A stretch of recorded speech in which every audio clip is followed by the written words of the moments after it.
Yeah. It's your boy Divine Sense Boxing back in the building. I got my wrenches ready to ride. I got Terry Smoot Jr., Yabe Carrillo, and Felix Garza to kick it off. It's good to see you guys, man. So a little late night edition for me, but of course, late morning, early afternoon for you guys. It's good to see you.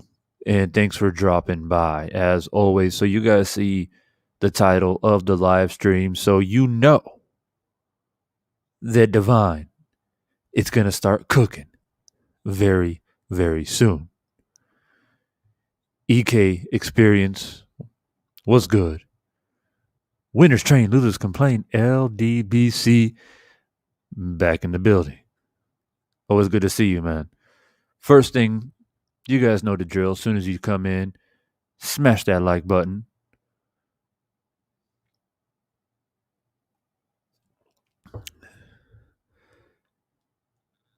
And you know, Yave's gonna kickstart it right off the bat with a little quick super chat, putting my money where my mouth is. Respect 100. And you know that I always respect you guys, and of course, all of my wrenches out there, all of the official members of the channel, and of course, all those people who consistently drop by, leave a like, tell their friends about the channel. I respect you guys more than you know, and it motivates me to come on here and continue to do what I do. So normally, it takes a little bit of time for people to get their notifications. I'm kind of going on a little ongoing battle right now with YouTube, and I've been proving to them through multiple sources that my subscribers are not being notified every time I go live. And I have a fair suspicion and a pretty good theory that ever since I made the film study of the entire fight of Deontay Wilder versus Tyson Fury, I've been having trouble. Let's just put it that way. I've been having trouble getting my subscribers notified anytime I go live or drop a video. So a little bit of an ongoing battle at the moment, but hopefully more people will drop in here in a moment.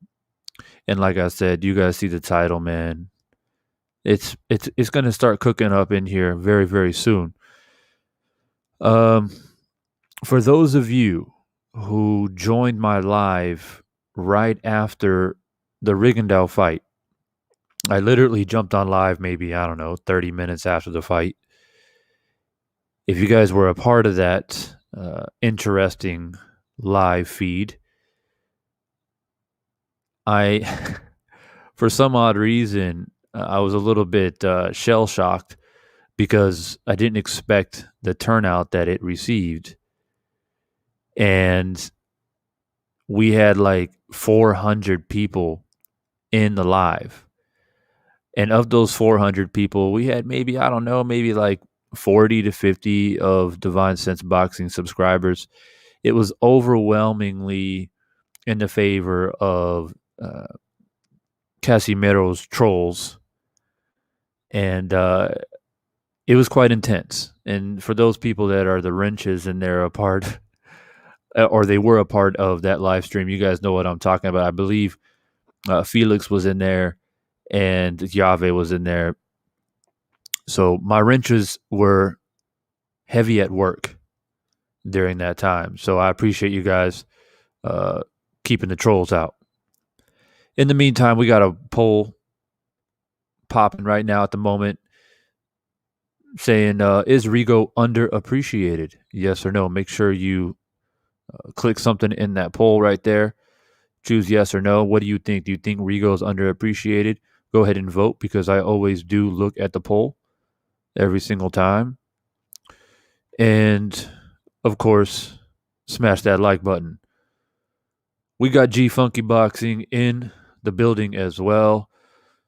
just a heads up for everyone. I will be on G Funky's channel tonight, I believe. I always get my times mixed up. I'm overseas. You guys know how it is. I always complain about it. You would think after 15 years that I would get the hang of it, but I never do. But tonight, stateside, I'll be live on G Funky's channel. And I believe we're going to do some post fight thoughts of all the fights that happened this past weekend. So stop by G Funky, man. G Funky, go ahead and drop your link to your channel in the comments there so people can subscribe and tune in. We're going to have a full-on panel. I believe it's going to be myself, G Funky, and D Styles chopping it up on the mic tonight. So check out my boy G Funk. All right. In the meantime, let's go ahead and get into the topic. Without further ado, let's go ahead and get into this topic, man. So, as I said, I went live right after the fight. It got pretty crazy. I started off very casually, just kind of talking about how I thought the fight went. I left some thoughts out there, pretty basic, and then the live chat just started blowing up. And all of a sudden, we got up, like I said, 400 people. The trolls were coming in, and the only thing that myself and all the wrenches and the subscribers watching, only thing that was coming into the live chat was runner. If you put Rigo up against Usain Bolt, he would beat him, and it was basically people were upset at the way that Rigondeaux boxed. Now, after I did the live, I was just in the moment, right? And I was trying to explain to people the art of boxing, which seemed to be futile because they just weren't getting it. But after everything was said and done, I started thinking about it, and I thought, well, why would they be upset? Your boy won. As a matter of fact, one scorecard had it 117, 111. So what are you complaining about? But they came in full force, calling me all kinds of idiot and stupid, and I don't know about boxing. One guy said that he wants to come spar me and knock me out. So those who were a part of that live stream, you guys know what I'm talking about. It was getting crazy. And I know for a fact Yave can verify this, but at one point when we got up to about 400, I pumped the brakes. And I was like, you know what? I ain't going to cater to these people anymore. It's getting ridiculous. So, I got out the grill, I turned up the heat, and I started cooking on their ass. And I started giving them a boxing lesson. And I'm just hitting them with cold, hard facts. And all of a sudden, that 400 dropped all the way down to like 80 or something like that in a matter of 15 minutes. And it was crazy because it was going up steadily. Bam, bam, bam, bam. Just going up. And a massive decline because I just couldn't take it anymore. And so I just wanted to put that out so now I can segue from there to today's conversation. And I guess I just want to reiterate on what I was trying to explain for those who missed it when I was talking about the Rigondeaux and Casimero fight.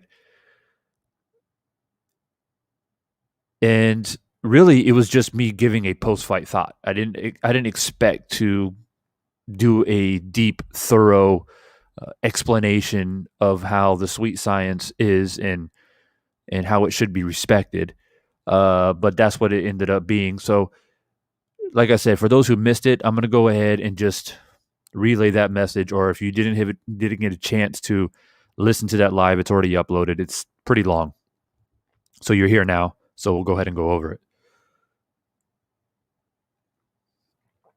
All right, forgive me. I just got to get my tea in me, man, because, it's late for me. So I got to stay focused. So look,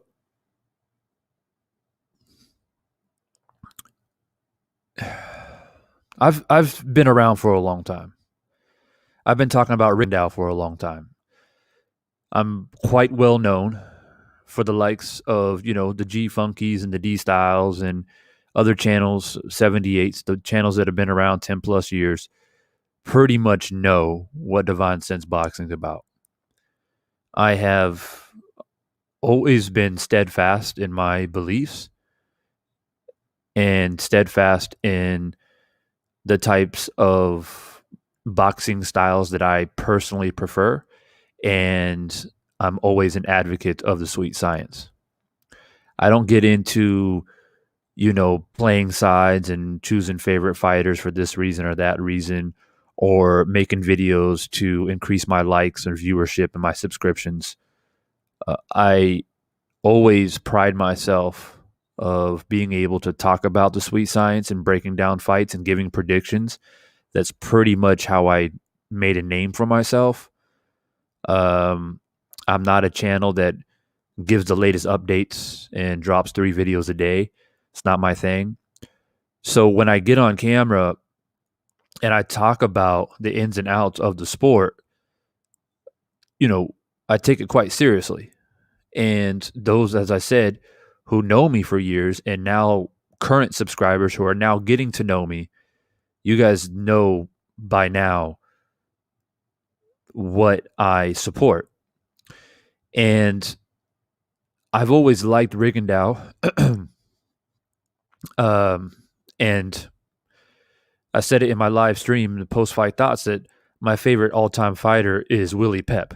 So that should tell you a lot. As a matter of fact, I have a picture of Willie Pep with his autograph on it that was given down to me from my grandfather.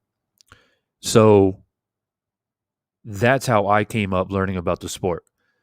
It went from the Willie Peps until later on to Wilfred Benitez and Roy Jones Jr., and then eventually into Floyd Mayweather, and those type of styles are what I've always liked, especially in the lower weight classes. Anything, I guess, middleweight and below, those are the styles that I like. Heavyweights are always a little bit different.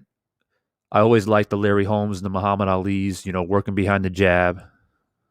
But I like me some Deontay Wilder too, because why not? He's a knockout artist. And so that's what you're going to get with heavyweights. And, he's a natural athlete and he has other attributes in the ring that I feel that are underappreciated. But that's Deontay Wilder. Now, let me go ahead and continue on about Rigondeaux and boxing in general and my thoughts. First, I want to give a shout out to Stormy B. Stormy B, if you're still in the building, thanks for stopping by, man. Always appreciated, as always. We've got Human. What's up, Human? I'm not sure if you're a subscriber of the channel. Human says, Rigo's overrated and has tried to kill boxing since years with these performances. Okay, we'll talk about it. Felix Garza says, Willie Pep was a defensive genius dude, made opponents look foolish in the ring. Yeah. So the reason why I put that out there, and I actually plan to make a video about Willie Pep. I did it years ago, and it actually got a lot of views, surprisingly, but I'm probably going to do a remake of it. And the whole reason why I bring that up, because I want people to know, if you come to my stream, you come to my channel, you know my angle every single time. When I judge fights, defensive ability is very important to me. One of the hardest things to do inside of a square circle that is roped off, essentially, has rings around it, and ropes around it, is to stay away from your opponent and not get hit. That is probably the toughest skill to master. Plenty of fighters can go in there and learn how to punch and take damage and try to take a good shot and give a better shot, But to actually go in there and not get hit with hardly any punches for 12 rounds, and in between those moments of never getting hit, you land clean, hard shots. That takes a lot of skill, a lot of athletic ability, a lot of dedication, and a lot of skill. And I think that is underappreciated, unfortunately. I think we get too consumed with the fighting toe to toe, being a blood sport, who's tougher, who's stronger. We want two guys to go at it and we want knockouts and things like that. The true essence of the sweet science is underappreciated, and it's not necessarily a new phenomenon. I mean, boxing history is replete with boxing fans wanting knockouts. It's a blood sport. They want violence. You know what I mean? And that's just the way it is, unfortunately. But boxing is a sport. And there have been plenty of boxers in history who has figured out a way, even before Willie Pep, who figured out a way to not get hit. And a lot of times, when you make an opponent miss enough, they're going to gas out. So even when I fought, and I'm not a professional fighter. I fought mostly in my teenage years, a few times on and off in my early 20s. I, as well, tried to implement a style of working behind the jab, being elusive, being defensive, throwing clean shots, getting out of the way, because quite frankly, I don't like getting punched in the face. I don't know about you, but I don't like getting punched in the face. And I'm sure as hell not going to just sacrifice my face and my body to satisfy people that are cheering for blood. I like the chess aspect to boxing where it's very much more mental, in my opinion, than it is physical. It's a thinking man's game. And that leads me into the fight. I believe that Rigo, I think in the first round, was a feeling out round. And this kind of makes sense, right? Because Rigondeaux's extensive amateur background, right? He's seen it all. He's literally seen it all. And he's fought some of the best fighters out there with Lomachenko and Nonito and a lot of other fighters, and something like over 300 amateur fights. But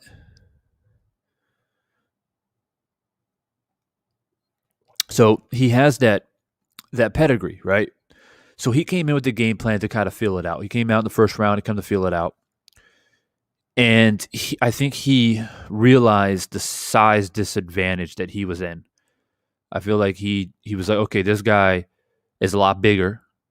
If I try to stand in the center of the ring with this guy, it's going to be a tough night because he's arguably 15 to 20 pounds heavier, I think, when it was all said and done.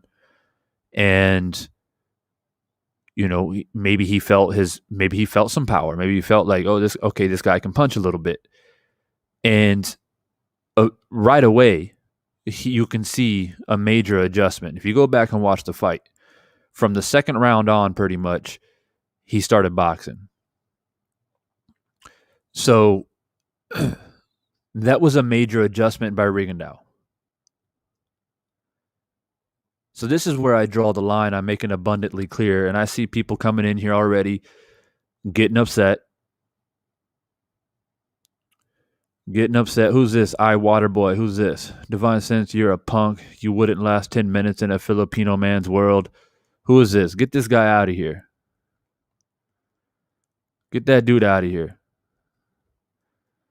See, this is what I'm talking about. This is what I'm talking about. They get so offended when you come on here and start talking the sweet science. The crazy thing is, this man had to wait. I got my settings that you got to be subscribed to the channel for a week. And So he out here waiting for a week to come and comment on this shit. But comes with the territory. Let me continue. Let me go ahead and acknowledge Jave with another super chat, man. Why boxing skills are underappreciated, Divine? Yeah, we're getting into it, man. We're getting into it. I just got distracted by these bullshit comments. All right. Human says, scoring criteria are pretty clear. Disagree. Running and avoiding punching is much easier than staying in range, slipping, and countering. Well, that's a fair comment. So let me address that. Running, first off, let me say this. The word running doesn't exist in my vocabulary when it comes to boxing. I'm sorry. It just doesn't. You're in a square circle that is roped off. Where are you running? You got two men moving in a circular motion, either clockwise or counterclockwise. Where are you going? So I just don't accept that term. And there's no way you can change my mind on that. Now, avoiding punches, that's fine. Avoiding punches is much easier than staying in range, slipping, and countering. I think it's all one in the same. At some point, right, in a boxing match, you have to go into range to land a punch. You can't just, what I like to call, slide and glide. That's a better term, slide and glide, not running, because running for me means you're going in a straight line, which you can't do in a boxing ring, obviously. So if you're sliding and gliding at some point in time, right, you're going to have to set your feet or punch and move at the same time, which then you have to go into range, which then means you have to be prepared for a punch coming back. Now, just because that may only happen 12 punches in a round doesn't mean that it's not happening. It's just not happening the amount that you want it to happen. Now, let me say as well that do I think Rigo should have punched more? Yes. Do I think he should have sat down and stringed together a few combinations? Yes. Because I do think he had opportunities too. But for whatever reason, he thought that he didn't want to take the risk, okay? Not because he's scared, not because he wants to slide and glide, but because the dude is much bigger than him. I'm sorry, but I'm 170 pounds. If I'm going to box a guy that's 220 in a boxing ring with gloves on, let alone, we're talking about 12 rounds, even 5 rounds. You think I'm going to stand in range and counter punch? Okay, no, I'm not. I'm going to slide, glide, use my jab, dip underneath, try to throw a right hand down the pipe if I can, and move. Let him, the bigger man, chase me. That's boxing. Okay, and granted, 170, 220, that's a massive weight disparity. But even if I'm boxing a cruiserweight who's 185, 190, I still would not stand in range and try to counterpunch a guy who's 15, 20 pounds heavier than me. That's just not smart, in my opinion. Okay, I like where my brain is in my skull. I don't like the idea of it being smashed around inside of my skull. Okay? And it is to punch and not be punched. Now, I also want to say this. Was I upset at the decision? Not necessarily. The decision didn't bother me that much because in the back of my head, I thought, Rigo boxed beautifully, in my opinion. Sliding, gliding, throwing the jab, not allowing Casimero to set his feet at all, right? And occasionally he would throw a left hand down the pipe. Was it as much as I would like to see? No. But nonetheless, he was moving beautifully, okay? But in the back of my head, I was thinking, there ain't no way all three judges are going to give Rigo the benefit of the doubt. There ain't no way. So in a way, I was expecting a close decision for Casimero, just based off of, I know how boxing judges in general score fights. And so I was kind of prepared for that. And also because Rigo didn't punch as much as he should have to take it to the champion. You got to punch a little bit more to take it to the champion and take the belt from the champ. So in my head, I'm like, nah, he looked good. He looked great. But he just didn't do enough to take it to the champ.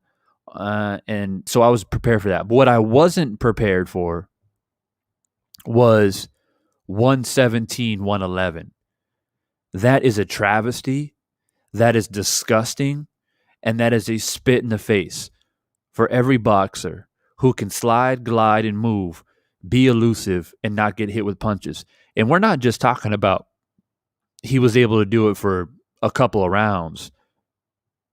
He was able to maintain that for basically 11 rounds. 12. The first round was a filling out round. He got hit with a couple shots, which then made him change his game plan. But 11 rounds, Casimero was hitting air. Okay? It's been a long time since I've seen a fighter in a championship fight swing and miss as badly as Casimero. Let's not get it twisted here. Okay?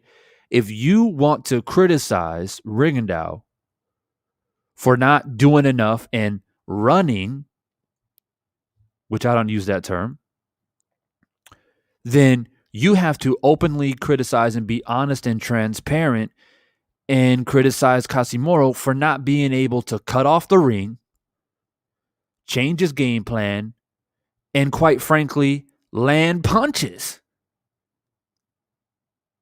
Rigondeaux wasn't landing punches because he was choosing not to. Casimero was not landing punches because he couldn't. And you can't say, oh, well, because, yeah, but Devon, man, how you supposed to hit someone when he running, bro? Like, where's he running to? Where's he running? Your job as a professional fighter in a title fight is to be able to make adjustments. Okay? It kind of brings me back to a little match, called Marvin Hagler and Tommy Hearns. Right? Hearns went out there quick on his feet, pumping out the jab, landing big combinations. But Marvin Hagler was a beast at cutting off the ring. You know what the best ways to cut off the ring is? Is going to the body. Right? Head moves. Head dips down. Head goes side to side. Head comes in. Head comes out. You have a feint. Your head can go all different degrees and angles. But it's the body that doesn't move nearly as much. And it doesn't matter. The only way that the body can get away is lateral movement. So you have to time that lateral movement and land heavy shots to the body. Take the wind out of the sails, as they like to say. Get them cornered on the ropes. Make it a little bit dirty. Get in a clinch. Get some sneaky uppercuts in there. Make it uncomfortable. He didn't make it uncomfortable for Rigo. He couldn't cut off the ring. He couldn't go to the body. He couldn't do shit. So how can you score the fight 117-111? It doesn't make any sense. You have to say, okay, not an interesting fight. Rigo didn't punch enough, but Casimero couldn't land shit. So I'm going to give Casimero the slight nod because he was the aggressor. He's winning by a round or two. Then, I would have to accept it and move on. But what I'm not going to accept is 117, 111, or anything remotely close to that is a travesty.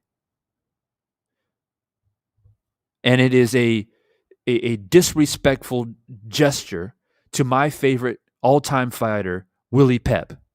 And I take an offense to that.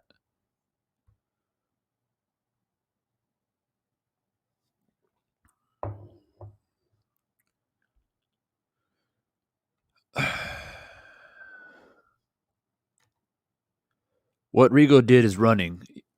Easy example. Why didn't Rigo made Cassie miss and pay? No jab, just pawing and running away with occasional straight left by surprise. Cassie won unanimously. Okay.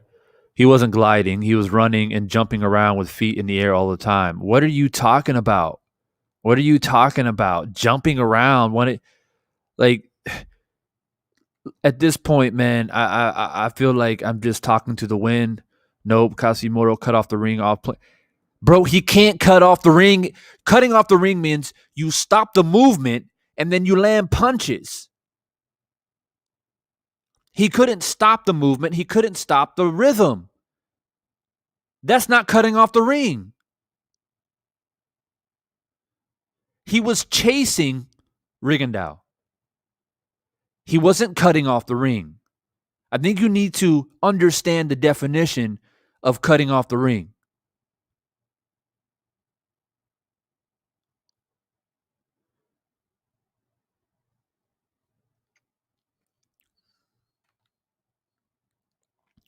One 111 was perfectly fair to me. It was a UD. So that's your opinion.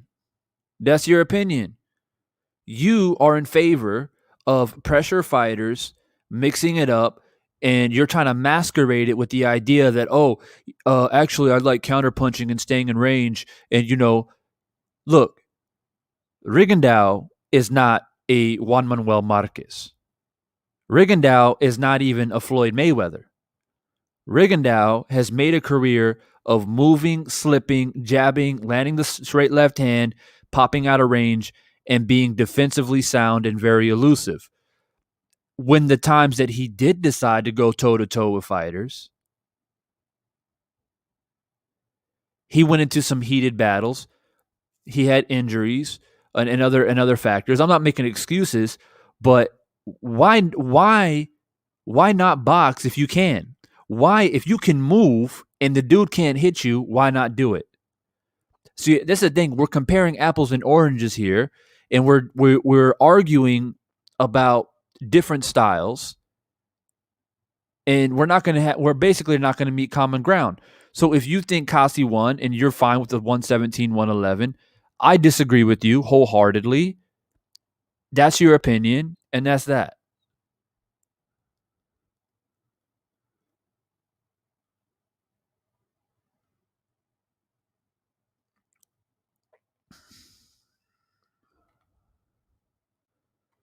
Are you drunk? No, I wish I was drunk. Listening to this blasphemy. I wish I was drunk.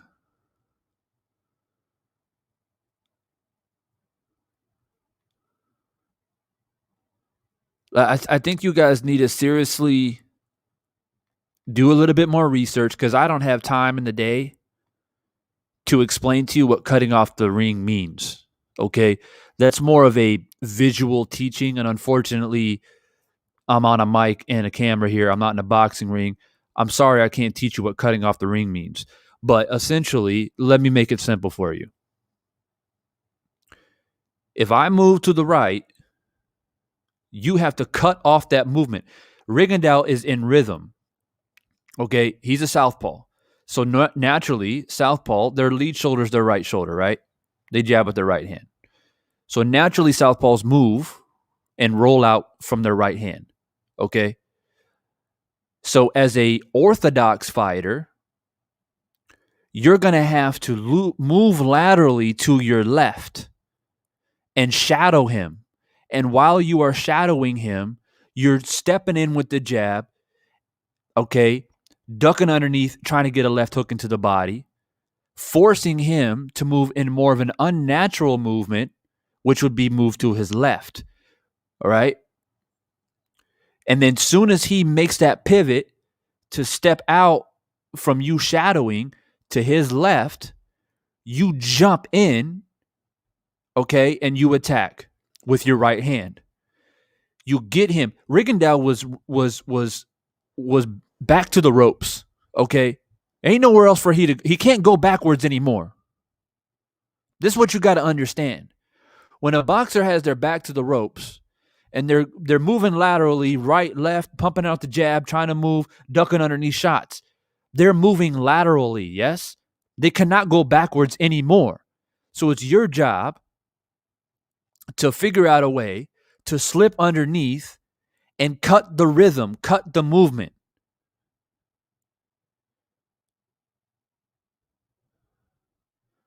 So that is the basic essence of it, right? The problem is that Casimero didn't adjust. The first round, Rigondeaux came out, had a feeling out round, and was like, oh, this guy's bigger. He punches pretty hard. There's no point of me standing here trying to exchange with this dude when he's bigger. Okay, I'm gonna move. Let's see if he can cut off the ring and catch me. That's literally what Rigo did. What did Casimero do? Nothing. All he did was get upset because Rigondeaux wouldn't face him in the middle of the ring and duke it out. You're supposed to be the puncher. You're supposed to be the guy that's going to pressure the fight, right? So you have to make adjustments because styles make fights. Styles make fights. You have an elusive defensive boxer against a puncher. It's a chess match. Who's going to win? It's as simple as that.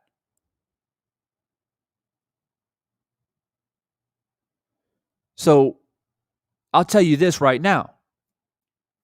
If I'm in the ring and I got a guy, I come out in the first round, I stay within range. I have a long reach for my size, right? I got a 75-inch reach and I'm 5'9". Okay, so I'm gonna come out, I'm gonna touch you, I'm gonna range find you, okay, I'm gonna see what's going on. If you jump on me quick, landing big hooks and big shots, and I have to cover up and shoulder roll or do whatever I need to do, and you're bigger than me as well by 15, 20 pounds, I'm gonna be like, all right, bet. I'm going to start backpedaling, pumping out the jab. I'm going to start moving, ducking underneath, and I'm going to force you to use your feet, and we're going to see how good your footwork is. And the only difference that I would do differently and what other fighters do differently compared to Rigo is you would throw a little bit, you would string together a few more combinations. Okay? You set down, and after you throw that left hand in there and you make contact, then you follow up with the right hand to the body and then jab your way out, a little bit more active. Okay. The problem with Rigo was that he would just pot shot, basically. But if you're going to sit up here and discredit the man's ability to be elusive, then you don't know shit about boxing. I'm sorry. I can't accept it.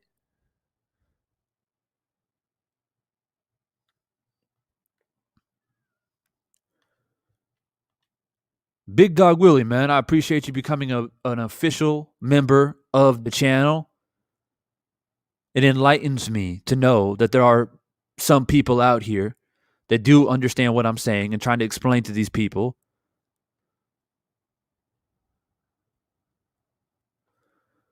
Winners train, losers complain, boxing class IQ.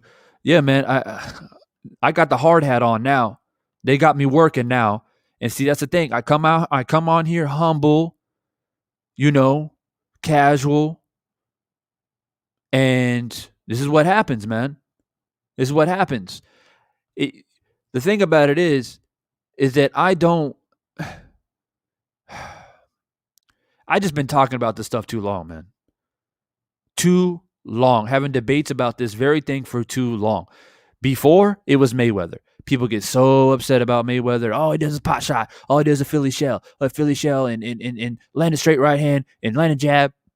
And I'm tired of this. That's not boxing. Well, then what is it then? What is it? What sport are we talking about? Bare knuckle boxing? There are channels. If you like bare knuckle boxing, you can find it. You can watch it. It's there. Okay? There's an app on your phone that you can download, bare knuckle boxing, for like $5 a month, and you can watch it unlimited. And they're going to get in there and beat each other's faces in. If that's something you want to watch, then be my guest. But this is boxing. Boxing has a plethora amount of different styles and tactics and strategies. You have a 12-round fight.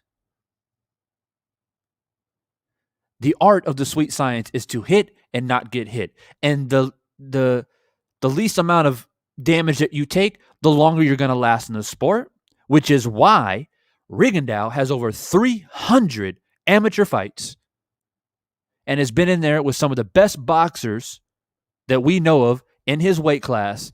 And he's at 40 years old, and he's still fighting at high caliber. Why? Because the man has learned the art of the sweet science and has protected his body and, most importantly, the brain that is in his cranium. The head is not made to be punched. And if you don't protect that, then you don't have the main engine that instructs you to be able to function properly throughout life.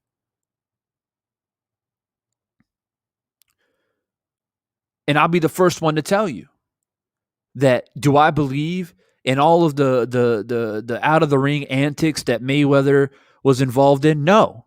I openly criticized him multiple times. But I will say this: when Mayweather comes out and says, hey, y'all can criticize me all you want for being defensive, but when it's all said and done, I'm still going to have my mind, I'm still going to have my body, I'm going to be able to take care of my children and my grandchildren. And I'm going to make millions on top of that. So, but putting all the millions and the money to the side,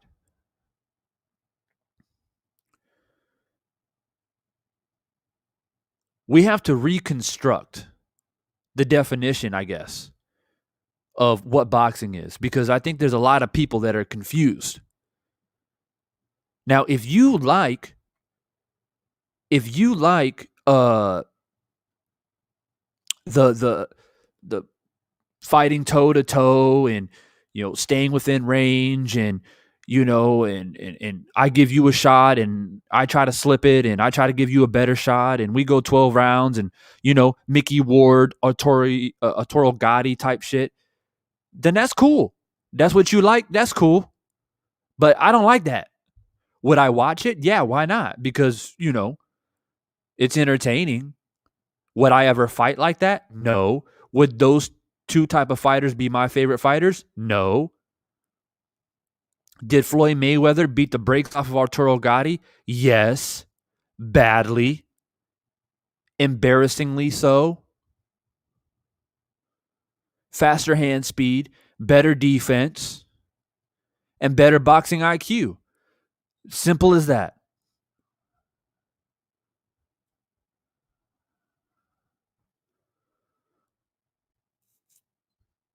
Cutting the ring off is skill. Lazy boxing fans call it running. They killing me.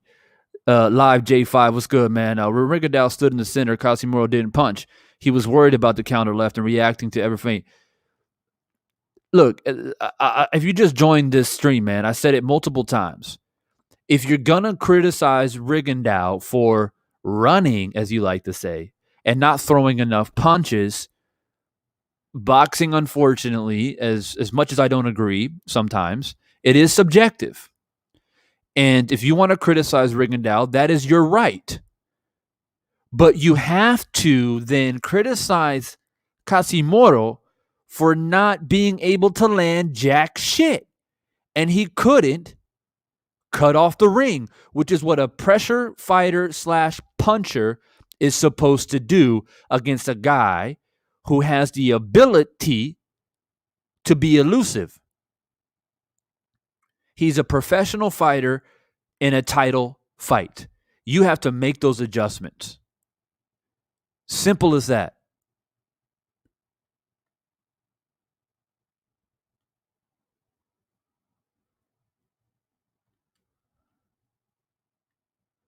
Monopoly Inc. Music, he got robbed. You talking about Rigo?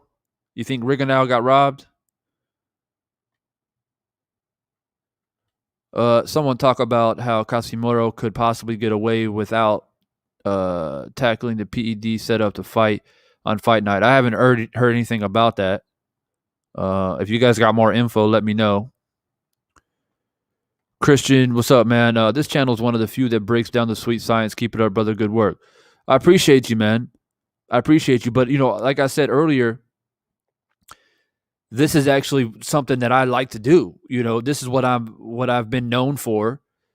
I'm not a breaking news channel and stuff like that. I love to break down fights. I love to give predictions. I love to talk about the sweet science. This is what I really love to do. And normally I don't get bent out of shape because, as I continue to tell people, as a boxing fan, casual or hardcore, everybody has their favorite fighter. Everybody prefers a similar style. Do I see the notable things in a puncher, in a brawler, in a pressure fighter? Yeah, sure. Like a Rocky Marciano, like a Carmen Basilio, a Gene Fulmer. There's definitely more pressure brawler fighters than there probably are elusive defensive fighters in the sport of boxing. But if I look at those type of fighters, I don't have a problem with them. They're gritty, they're tough, they got hearts of lions, and I give them respect for what they do. Jake LaMotta is another one, and so I got nothing against it. See, that's the difference between me and these so-called boxing fans who really don't know anything about the sport. If they're saying Rigondeaux's running, I'm sorry, I just can't accept that. If you want to say he didn't punch enough, fine. If you want to say he should have done a little bit more, fine. But to this whole running thing, it's a pet peeve to me. It's nails on a chalkboard for me. So for me, it's like, if I'm a fan of the elusive defensive boxing style, but I can still give credit and admiration for brawlers and punchers and pressure fighters, but then you can't do the same.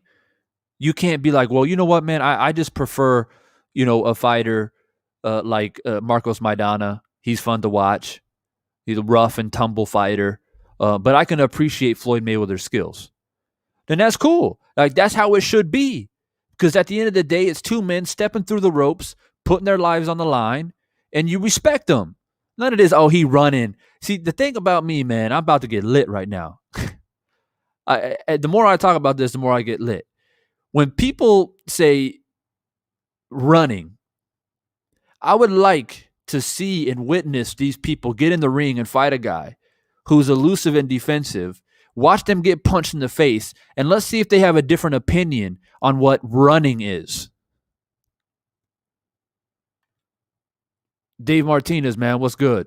Always good to see you in the chat. Floyd Mayweather mastered a boxing style. I can see that, and I appreciate it. But like a lot of people, I prefer a more Marvin Hagler style. I love Marvin Hagler. The dude was a beast. Marvin was a beast. Ambidextrous, right hand, left hand. I remember him like training with combat boots and like running up mountains, and he was just a monster, man, at middleweight. I love me some Marvin Hagler, but if you sit me down at a table and say, "What's your favorite style? Who's your favorite fighter?" I'm gonna say Willie Pep, Roy Jones Jr., Floyd Mayweather. I think he should have thrown more, but I enjoy his movement and art because I know how hard it is to do what he does. I appreciate that comment, man. Yeah, for sure. People think it's easy, and it's not. I know this is off topic, but please announce when you will be doing your Plant versus Canelo breakdown. The fight is back on. I appreciate that reminder. I wasn't sure if it was confirmed. I know they went back into negotiations, but if it is confirmed, then the next few days, bro, the next few days, I'll do a prediction breakdown. That'll be a fun one to talk about. Very, very fun one.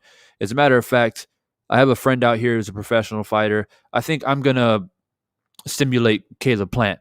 I feel more comfortable. And I'm going to have my boy do Canelo, and we're going to break down the fight. It'll be fun. So stay tuned for that. Human still in the chat. Are you going to rewatch this Rigo fight? I'll rewatch it, but I mean, yeah. As a matter of fact, I might go live and do a whole fight breakdown if you want. How about that? I mean, I can't monetize it, and there's a chance they'll take it down, but I don't care. I've already been at war with PBC. I'll be at war with I don't care. I'll do it, and I'll prove to you. But if you're gonna come on here on live stream and I break down that fight, okay, you better buckle your seatbelts. I'm telling you right now, you better buckle your seatbelts. Big Dog Willie, not only a recent official member of the channel, which I already said that I appreciate immensely, but also wants to drop in a super chat. Boxing fans don't put down great defensive fighter because it's not a Rocky movie. Gotti vs. Ward was exciting, but not sustainable. Yeah, exactly, man. I appreciate the super chat, man.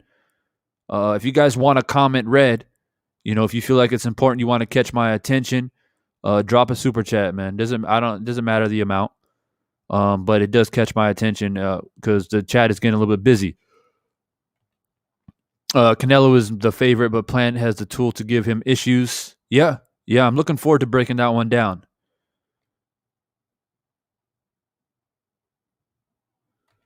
A human says Casimero landed more and cut Rigo off plenty. I don't agree. In human, I don't know if you're subscribed to the channel. If you are, then I'll consider doing a whole fight breakdown if that's what you would like to see. Like straight up. I'm not even joking. Yes, he should have thrown more punches, but dude couldn't hit him. Should have been a tie, if anything. I actually thought that it would be a draw or a very close decision for Casimero, just because, typically speaking, boxing judges either A, don't know how to judge when they see an elusive fighter like Rigo, or B, they simply just don't like it. That's just the way it is. It's almost the exact opposite. Paulie Malignaggi was on the side of split decisions and decisions that he probably could have won, not because he was super elusive, but because he didn't have power. So he would outwork and outpunch his opponents. Baby Bull Diaz was a perfect example of that.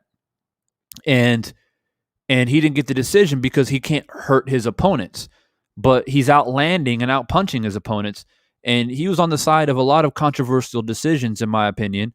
I mean, he finally did reach his end, obviously when he met Sean Porter and stuff like that. But there was a time where, he was on the wrong side of decisions, in my opinion. But he didn't have power. So he didn't catch the eye of the judges. So if you're an elusive fighter, some judges just sit there like this. I mean, that's literally what they do. It doesn't entertain them. It doesn't catch their eye.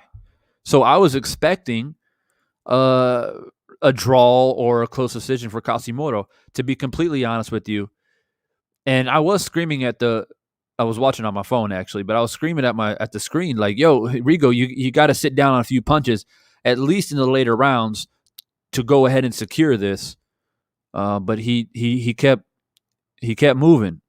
Gliding and sliding, as I like to say, gliding and sliding. What we got? Felix says the running excuse is a poor attempt at trolling. I think it's a mixture of both. I think it's a mixture of trolling and or they just don't understand boxing enough and they don't know how to classify the word running, because the word running doesn't exist in my boxing vocabulary. It just doesn't exist. I would never accuse any fighter of running because it's literally impossible to do.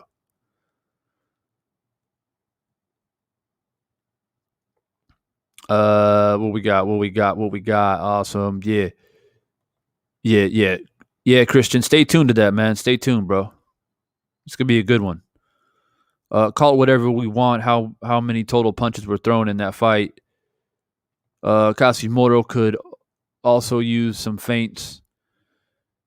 That he could have done a lot of different stuff. All I saw him was just chasing.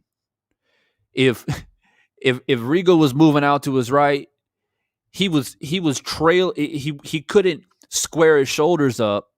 He just didn't have the footwork. Okay, he didn't have the footwork. Okay, I said it. You can get upset now. You can dislike the video and say what you got to say, but he didn't have the footwork. That's just what it comes down to. Either you have the footwork or you don't.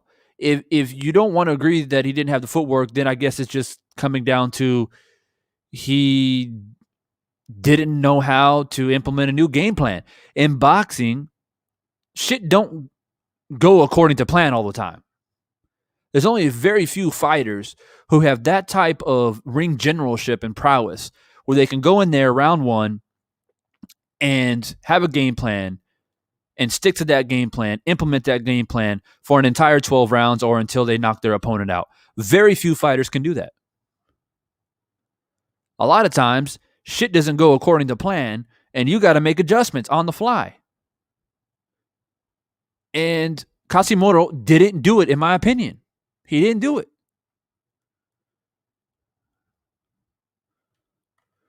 Dr. Hook, man, what's good? The powers that be are under pressure to deliver exciting action-filled fights. The slick fighter might be forced out of the game in favor of a puncher brawler. I had a guy that commented on the stream before I even went live, okay, because I was on standby for like 20 minutes. And he literally said, we got to get rid of fighters like Rigondeaux, because if we have too many people like Rigondeaux, the sport of boxing will die. He literally said that. See, and this is the problem with boxing. We've lost the true essence of what boxing's supposed to be. It seems like a massive part of the boxing public and boxing fans have been hypnotized to believe that boxing means two guys punch it out and the stronger guy wins. And then they masquerade it with fancy words like, no, stay in range and counterpunch. You know, just stay there and counterpunch. Just move around a little bit and stay in range and counterpunch.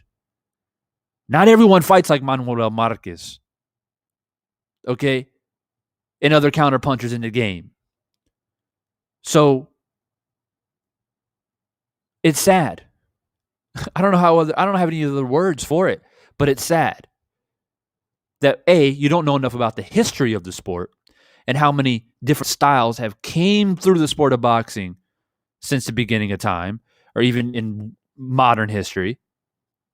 And B, the hypnosis that you have received that somehow a glorious battle to the death and make him bleed and hurt.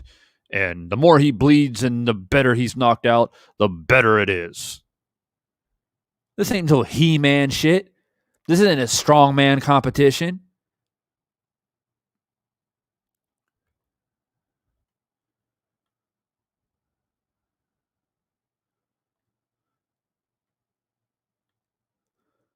Being the challenger, you should take the belt. It's not handed to you. Keza, what's good? Yeah, I already made that point. I've said it 1,000 times, but perhaps you came into the stream late. That Rigo, yes, should have done a little bit more because he was the challenger. And at some point in the fight, maybe around 9-10, Rigo pretty much knew that if I move, he can't hit me. So what I like to call the shock and awe factor was already in place. Now, what do I mean by shock and awe factor? Shock and awe factor means that if you move and glide and slide and be elusive and throw your jab, always know where your range is at. Your opponent can't hit you. Your opponent's getting frustrated. They start just jumping and lunging at you, or they're putting their hands down. They, like Casimero was doing it. He would go into the middle ring and put his hands down, like, come on, that you're getting him out of his game. The shock and awe factor is that you kind of, it's like the bull and matador, right? You get the bull right where you want him, and then you stab him, right? And he had Casimero in that position. And all you would have had to do is, instead of, jabbing and coming out or getting stuck with that left hand, as I said, stick him with that left hand while he's off balance, because he's chasing you. So you're moving, bam, counter left hand.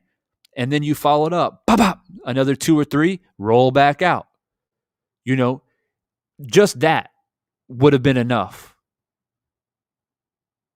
to take it to the challenger, okay? And I would have liked to have seen that.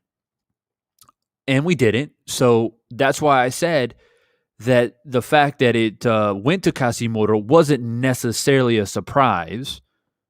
But 117, 111 is an absolute joke. Live J5 says CompuBox only showed Casimero landing 3 more punches than Rigo, and Casimero is an offensive fighter. Rigo landed at way higher percentage, and his plan was to be defensive. Yeah, I saw the CompuBox numbers, man. The percentage was higher for Rigo. Casimero still should win, but the scores of those judges who gave him the nod is absurd. Well, I appreciate your honesty, Keza. I appreciate that. Dave says, I would like to see a Canelo Caleb Plant. Yeah, man, it's coming. I might come. What I'll probably do is, like I said, I'll get with my boy out here who's a fighter. We'll emulate some styles. We'll stylistically break and make it fun. Upload that video.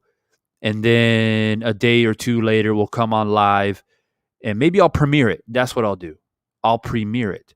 So premiere means it's an upload, but when I upload it, I can actually come on live at the same time alongside the viewers and kind of talk about it. But, we've got some time before that fight, so we can talk about that fight for weeks if we want to. But yeah, I'm gonna hook up with my boy here within the next couple of days for sure, because I know a lot of you guys would like me to talk about it. A lot of people felt the reason Oscar De La Hoya lost the Felix Trinidad fight was because of his boxing style the last 3 rounds. Fair point. Big Dog Willie says, Hawker, Rigo wasn't running for his life. You plain and simple just don't like his style. Do you think Mayweather ran against Pacquiao? Look, man, be careful getting involved with Hawker Mustang. He's the Joker to my Batman. He's definitely a troll, a 10-year plus troll to Divine Sense. But I keep him around because, like I said, man, he's a Joker to my Batman. But if you want to engage, he'll definitely engage. But I'm giving you a warning now. 117, 111 shows the fix was in. How could Rigo win with fixed cards anyway? They wanted to punch Casimero versus Donaire.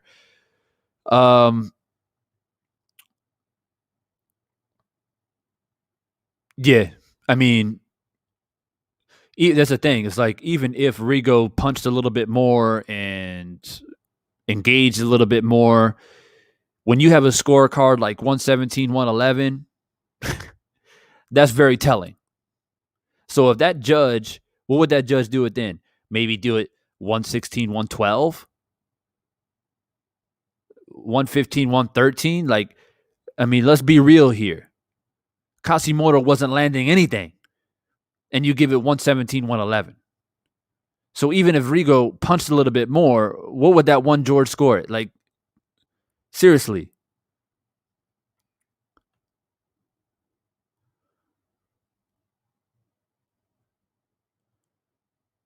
All right, guys. So let me double check. I've been going on here. So the poll right now is Rigo underappreciated so far. 62% say yes, 38% say no. So it looks like it's fairly close, but so far it's overwhelmingly yes.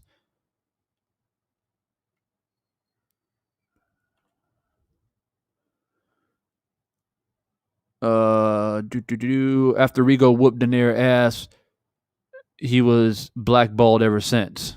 Very interesting point. Very interesting point.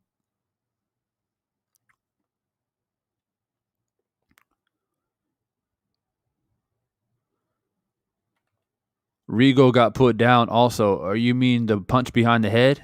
Is that what you're talking about? Moped, what's good, man? What's good, man? Always good to see you. Daenerys and Indio beat up Casimero. Easy work. Oh, my boy G Funky coming in. Terry Smoot Jr., they didn't even score the knockdown. It was a slip. Ref wiped Rigo's gloves off. Yeah.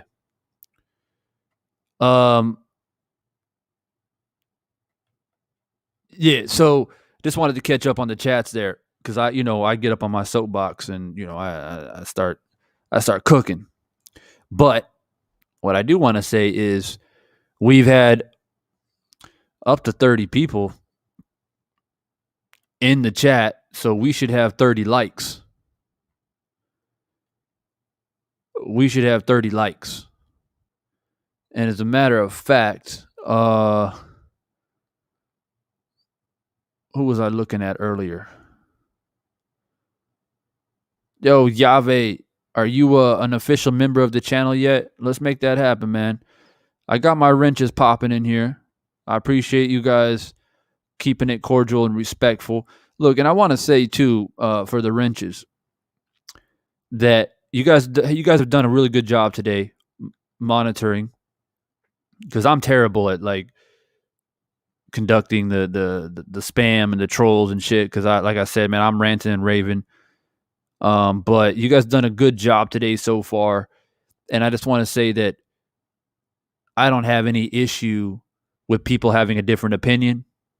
Okay, because that's what we do at the end of the day, is have a conversation about boxing.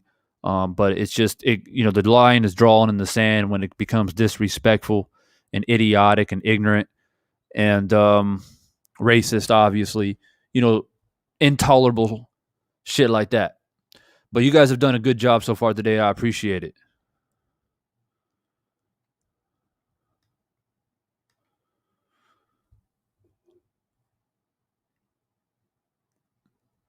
Big Willie says, I need a wrench, a super wrench. Yeah. I'm going to hit you up with that wrench right now, dog, right now. Big dog, Willie. All right, wrenched up, ready to go. Yeah. And a special thanks, man, to Terry Smoot and Jave and I believe Felix, if you're still in the chat. You guys were doing a phenomenal job when I went live after that fight, when we had 400 trolls in the live. You guys stepped up and cleaned up the chat. So big respect for that, man, for real. But look, I think I've said pretty much what I wanted to say. I think I got my point across. There's really no need to beat a dead horse about this. My stance when it comes to boxing has been and always will be in the understanding of what the sweet science is and what it's supposed to be. The art of like not getting hit and yes, hitting as well. Hit and not get hit. But there's no rule book that says you got to throw X amount of punches. There's no rule book that says you have to stand within range and counter punch and take damage. There's no rule book that says that you got to test your chin and see how tough you are. No, and I pointed this out too in the live stream right after the fight when we had 400 trolls up in there. And I literally do mean that, by the way. Yahweh, Felix, and Terry can confirm that. We literally had 400 trolls in the live.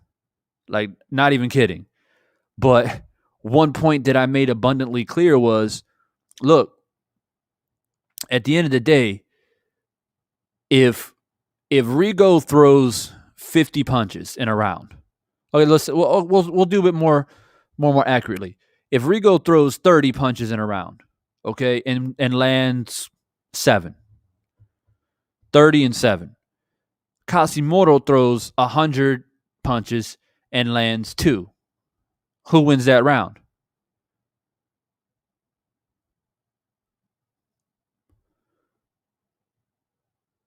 Who wins that round? If you let me say it one more time.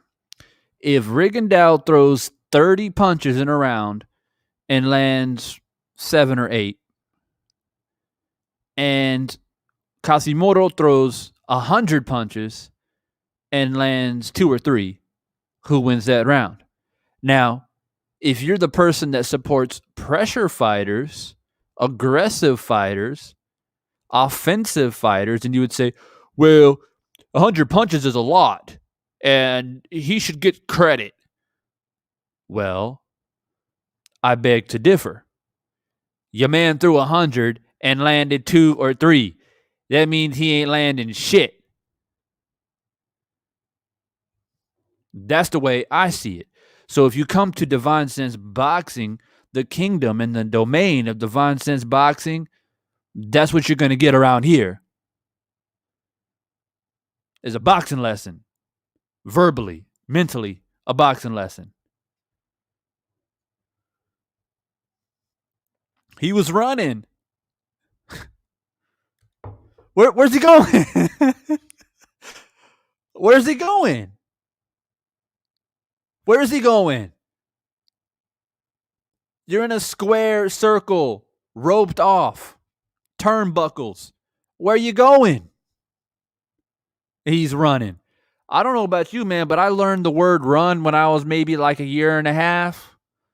You know, my pops is like, hey, you can barely walk. Don't run yet.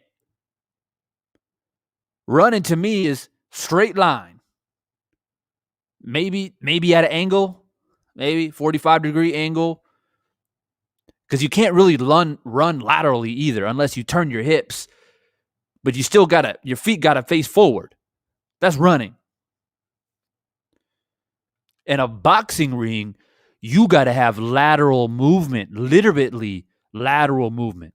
Moving side to side, left and right, duck, slip, slide, glide, work behind the jab, slide back out, land the counter right hand or left hand if you're a southpaw. You have to keep the ropes at your back. Use every inch of the ring because you literally can't run. You ain't got no space. Boxers and defensive elusive fighters perfect the art of knowing exactly where to step and not step and how to duck and slip and slide and use and utilize every single piece of that boxing ring. And sometimes in boxing history, to try to make things fair, they put a brawler in the ring against an elusive defensive fighter and get the smallest fucking ring possible because they're like, we don't want this dude to move. We want to trap him. Oh, yeah, boxing history. Oh, it's happened.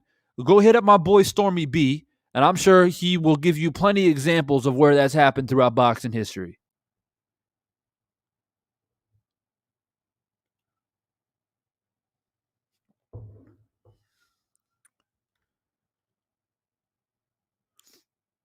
Devon Sense, you're going to need more monitors because for some reason people like to troll channels who like Wilder. Oh, yeah. Oh, yeah, but actually, see, you get different kinds of trolls, right? I might make a I might make a video about the art of trolls or the different shades and colors of trolls. There's many different types of trolls.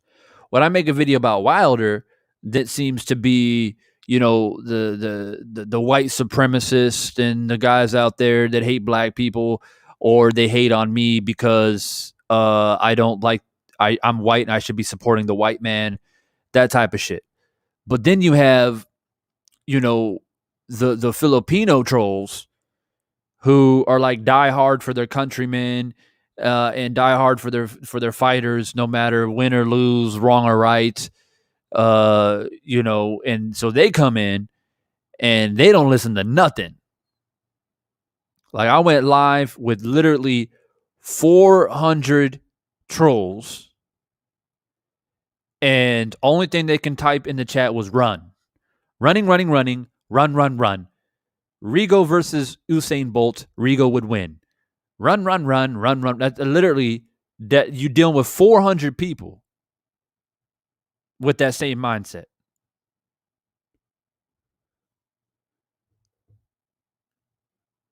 So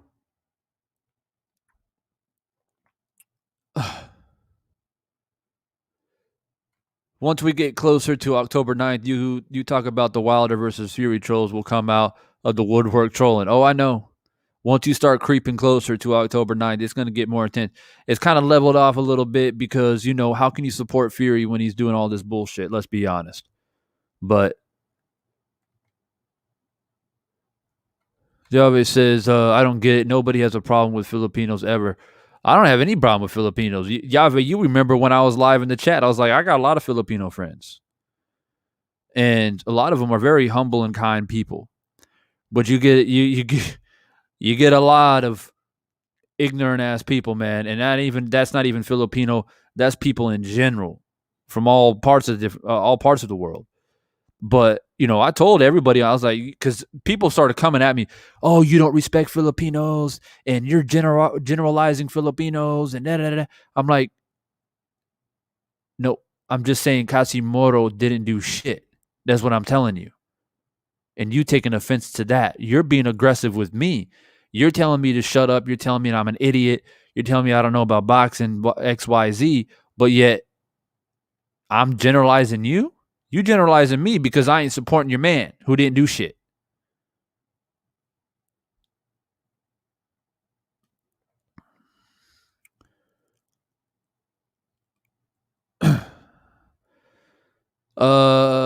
There is no good white fighters. Laugh my ass off. Who else you gonna support? Yeah, I mean, most of the if you want to use most, yeah, I guess so. Most of the best fighters are black or Hispanics, but to say there are no good white fighters, I don't agree with that. We about to find out very soon with Caleb Plant and Canelo. And quite honestly, you can call. I mean, Canelo's Hispanic, but obviously he's got a very strong Spanish bloodline. Being ginger and whatnot. But I mean, I can go down a list of history of the sport. One of the greatest fighters ever to do it. One of my favorite fighters of all time, my favorite fighter of all time is Willie Pep. He happens to be white. Jack Dempsey happens to be white.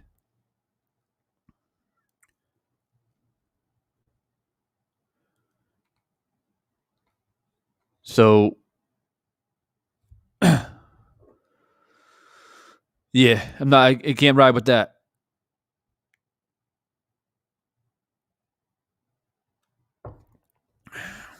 Rigo was compared to Mayweather Jr.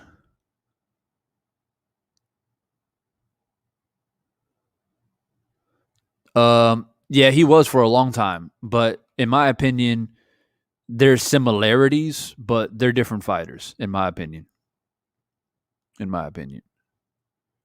there's some similarities there, but a lot of the Cuban fighters and some of the Puerto Rican fighters all have a very similar style. I mean, most of them are counterpunchers. Most of them are boxer punchers or counterpunchers or elusive fighters. Wilfred Benitez and Miguel Cotto,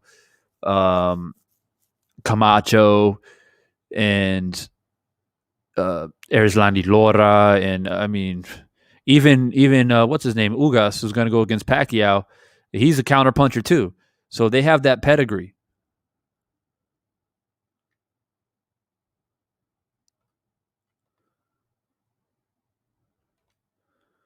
I stopped viewing a channel recently because the host is an open racist who kicked off a panelist for successful defending a black fighter. Damn. Stop viewing a channel recently because the host is an open racist. Well, why would you view an open racist channel? Like, maybe you didn't know he was racist. But I mean,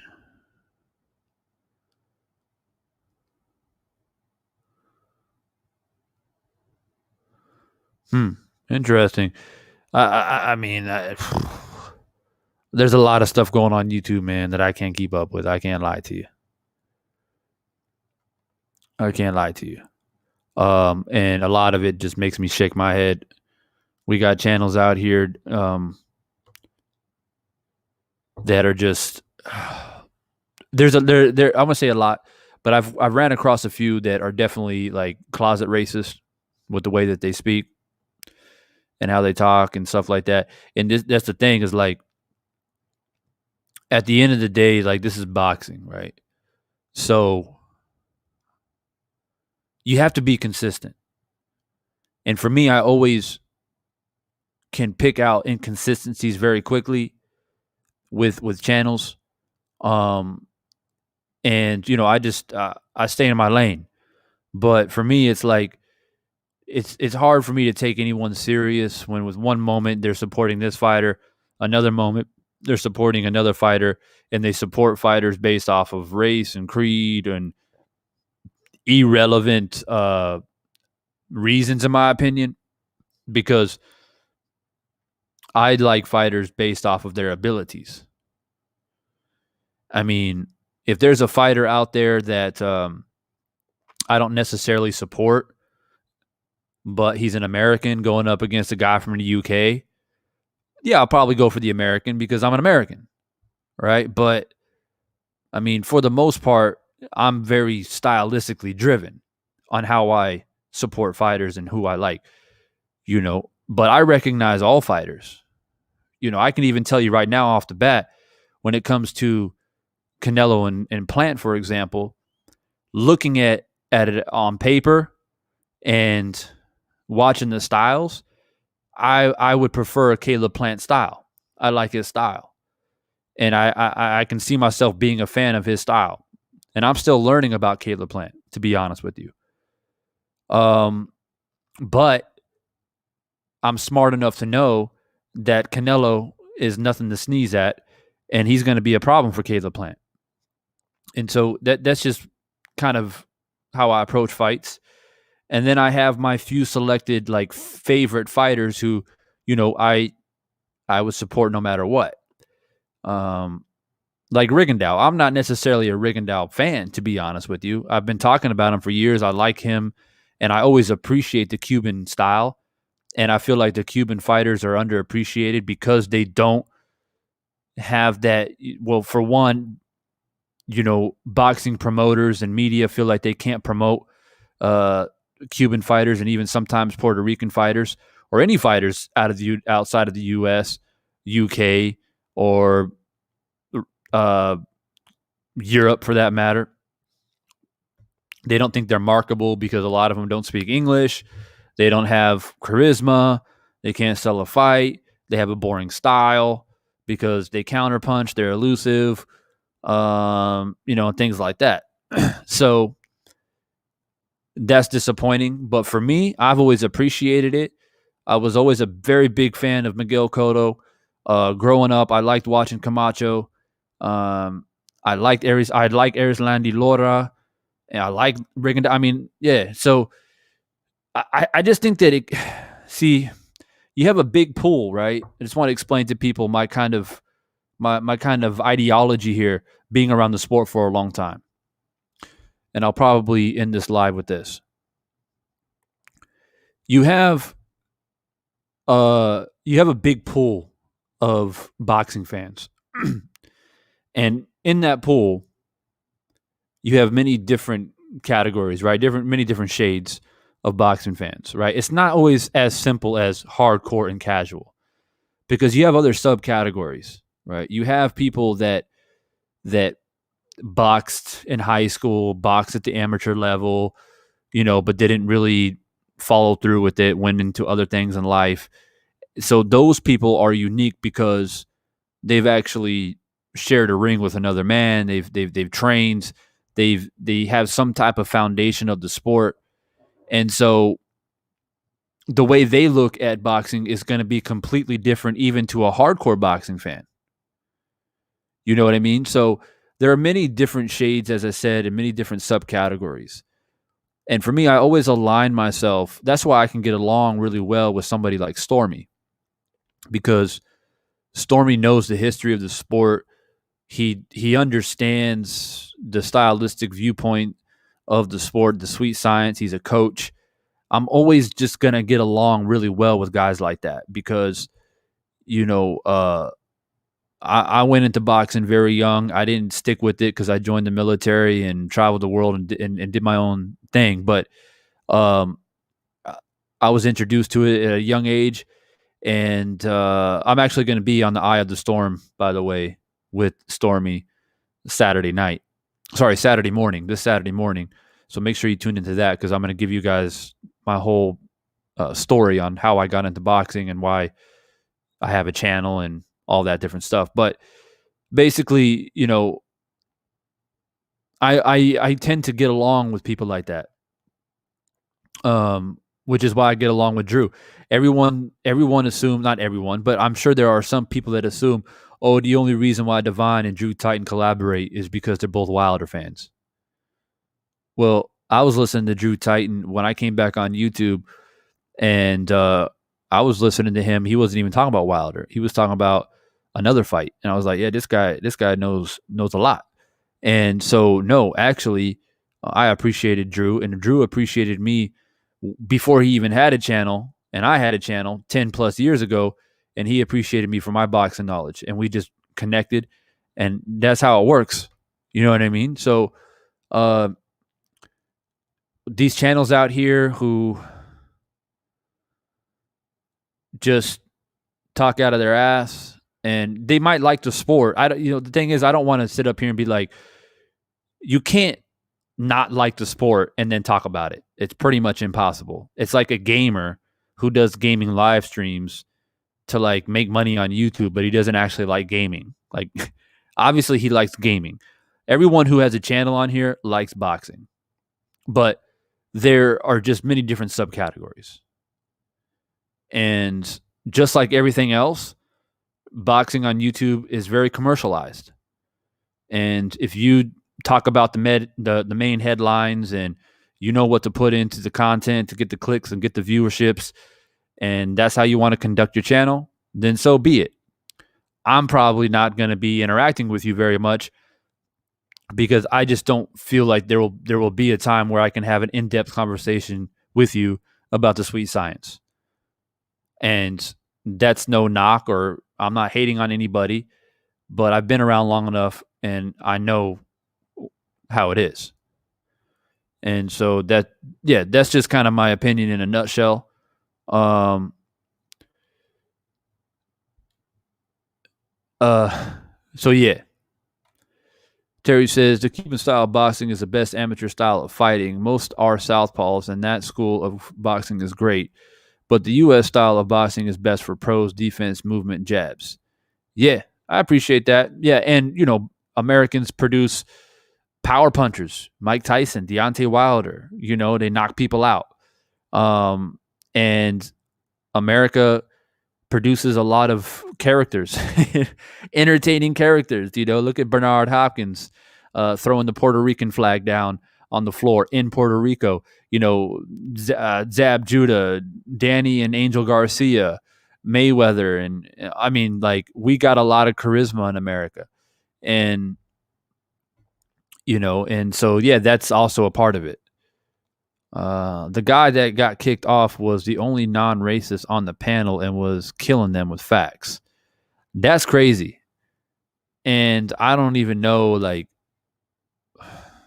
I know you don't want to drop any names in here, and no need to. You don't need to drop names, but I don't know of a channel that would be able to conduct themselves with any success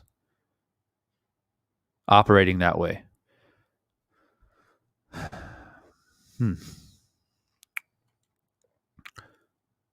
I don't watch the racist black channels either.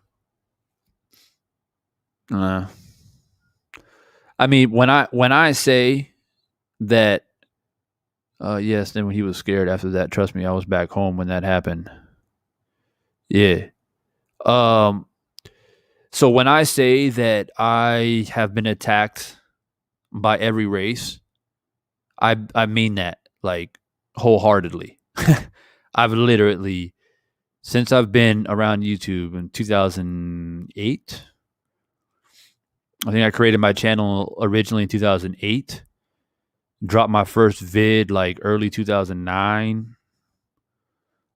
So I've been around a long time, and I've literally been attacked by every race. I've been attacked by white people getting upset because I'm not white enough, and I hate my own kind and shit like that. That happened back then when I talked about Mayweather. Now it's happening again when I talk about Deontay Wilder and I don't support Fury. And then of course I've been attacked by Asians and Filipinos attacking me. I've been attacked by black people too. On one particular channel, we had an ongoing beef for like 3 years on this shit. And he came out of the woodwork, called me all kinds of racist stuff, and killed the white man and all this crazy shit. Like I've been involved in literally everything that you can possibly think of. The only race that I think probably hated me on the least were probably Hispanics, and I don't know why, but maybe it's because where I grew up. Maybe I grew up in a Hispanic neighborhood in West Phoenix, Arizona. And I speak Spanish and shit like that. So I don't know. Maybe they just left me alone, man. But yeah, man. Literally, I've been attacked by everything and everyone, and it's sad, but it is what it is. But what's really sad about it is it ain't gonna happen in real life. And I learned that a long time ago. Like you just gotta roll with the punches because this is fucking YouTube.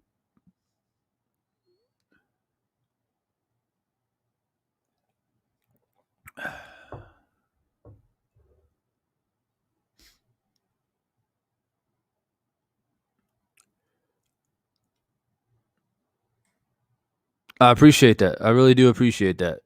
And I will say this. I will say this to Moped. Anyone else that's still in the chat? It's kind of died off here. You notice this, Yave? You notice this even from when I went live after the fight. I start spitting that fire, the facts, and I start getting heated, and my voice gets loud. And I start pointing my fingers and I start breaking it down scientifically. And I'm like, blah, blah, blah, blah, blah. And I'm ripping into them. You see the live chat just drop. It happens every time. And then what's left over? The loyal subscribers to the channel. And that's why I appreciate you guys. But I do want to say this real quickly to Moped. Because he's one of Moped, I believe... And maybe Felix is like one of the first subscribers that I had when I came back and recreated this channel. I just want to say that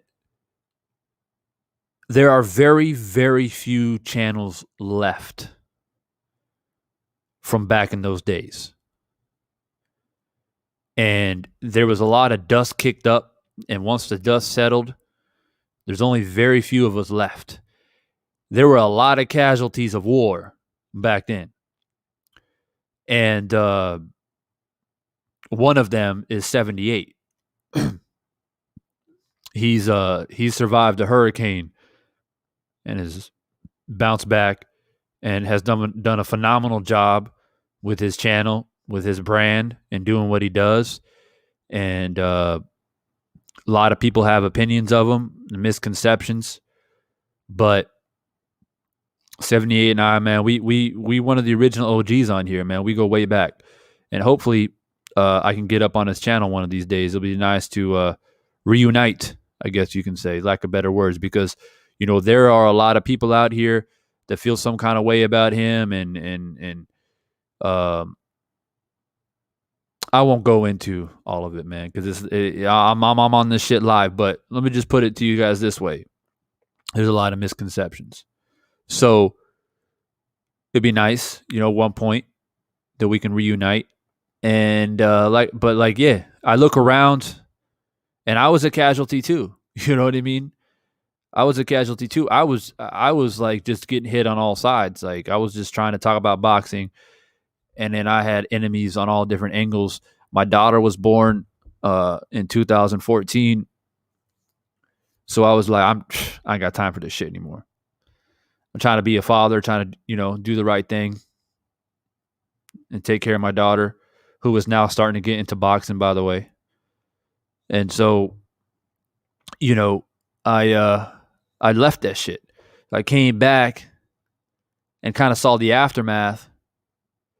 I was like, damn, not very many left. A handful, literally a handful. So that tells you the effects of what goes on out here. And literally only the strong survive. So I'll just put it at that. So look, guys, man, it's late for me. About to head off, man. But I just wanted to come on here and just give some thoughts, to just kind of clean up the thoughts and finalize my whole theory behind Rigondeaux and him being disrespectful and all that stuff, and just kind of finalize all those thoughts. I hope that he's able. I know there's a lot of people feeling that he'll never be able to come back and fight on TV again. He's been disrespected to the maximum. Nobody wants to market him anymore, and I understand that. I hope that's not the case. If he wants to fight until he's 45, I'll keep watching him. He's amazing, man. He's amazing. I don't know what else to say.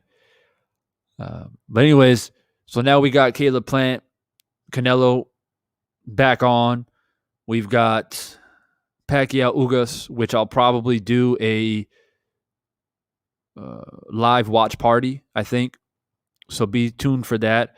I also have a prediction video up on my channel right now. If you guys haven't seen that prediction video, go to my channel right now after this live is over. Watch that prediction video so you guys know where I'm at with the Pacquiao-Ugas fight. And then we got Woodley and Jake Paul. Not too thrilled about it, really, but people are probably going to talk about it. And so I'm not doing no prediction, none of that foolishness. But I might come on here afterwards and tell you guys what I think about the after party. I'll probably be here for the after party. And then I guess then it's just Wilder Fury. So we got some stuff lined up, man, and I'm getting a little bit excited. We're starting to get a few fights in now. We're starting to see a little bit of boxing, and hopefully we can keep this trend going and none of this cancellations and postponements, because I'm getting sick of that shit. So hopefully we can keep the ball rolling, man. But thanks so much, guys, for dropping in and liking, sending the super chats, and being engaged. And it really does go a long way. It's always really late at night for me when I do these things, and it really does motivate me to come on here and chop it up with you guys. I appreciate you. You guys stay up, be good, be safe. I know it's a bit crazy out there with all the media and all the different stuff that's going on out there stateside.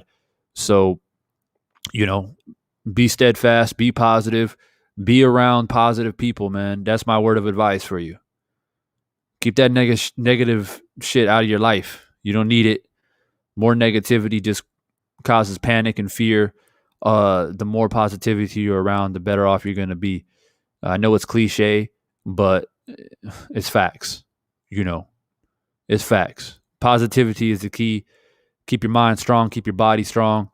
I'll be back with another one, man. Appreciate you guys. Peace.